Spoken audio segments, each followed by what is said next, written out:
I get a lot of questions about tomatoes, so I thought I'd just show you how I plant my tomatoes and talk a little bit about planting tomatoes. I'm planting dwarf tomatoes from the Dwarf Tomato Project this year, so I'll be planting them about 2 feet apart. Since I use wood chips as mulch, the first thing I do is push back the wood chips. When I grow indeterminate tomatoes, I like to space those about 3 to 4 feet apart. I lay out my row by stretching a piece of string between 2 plastic tent pegs and stretching it across the garden. Next, I put a little homemade compost in the bottom of a bucket. In this compost, I have a little bit of chicken manure that was composted with the rest of my compost, thanks to some friends of ours. Then I dig the planting hole and put that soil in with the compost. Composted organic material can be really good at holding moisture, and sometimes it can be too good, and we'll talk a little bit about that later. Once I have the soil in the bucket, then I try to mix the compost with the soil as best I can with my hand. Once I have it thoroughly mixed, it's time to plant a tomato. I'm not using any fertilizer when I plant these, but if you decide to use fertilizer, then put a little bit in the bottom of the planting hole and mix it with some soil rather than have the root ball sitting right on the fertilizer. Using my pruners, I cut off the lower leaves because I plan to bury part of the stem.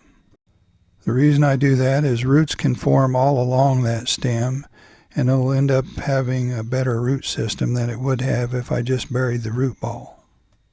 I'll show you a tomato in a little bit that I dug up after the season was over so you can see exactly what it does. Then I just fill in around the plant until the soil level is even with the soil around the hole, or maybe just a little bit higher because it will settle.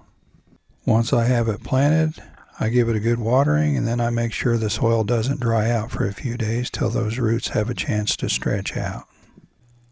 After planting this year, I added some homemade cutworm collars because we lost a few plants to them last year. If you want to know more about how to make those and more cutworm tips, I did a video on that subject. I'll put a link to that down in the description. Now let me show you an example of what happens when you bury the stem. This is one that I dug up after the season was over, and as you can see, down at the end is the root ball, where I've got my fingers pointed, and then all along the stem, up into the ground level, it formed roots. With a good root system, you won't have to water the plant as much, and the plant will be much healthier. Now I'll show you what can happen if you use too much organic material and it holds water too well. When you first look at this plant, you might think that plant needs some water. But actually it's had too much water and it's suffering from what's called water wilt. That's why I mix my soil with my compost now so it'll have better drainage. Standing in too much water can cause the roots to die from lack of oxygen, and water wilt can and sometimes does kill the plants, as it did with this one. Luckily, this plant had some very long suckers, and it was early in the season, so I was able to start a new plant from one of the suckers.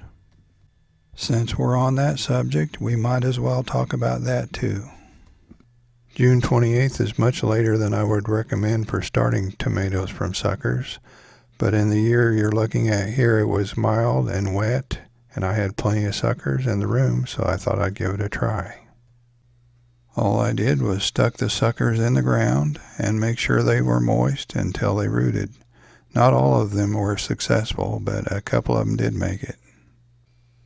Even though it took a while for them to produce, we ended up getting some nice tomatoes in September and on into October.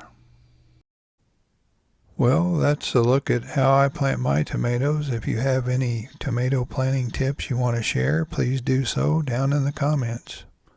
And don't forget to like and subscribe. We'll see you next time.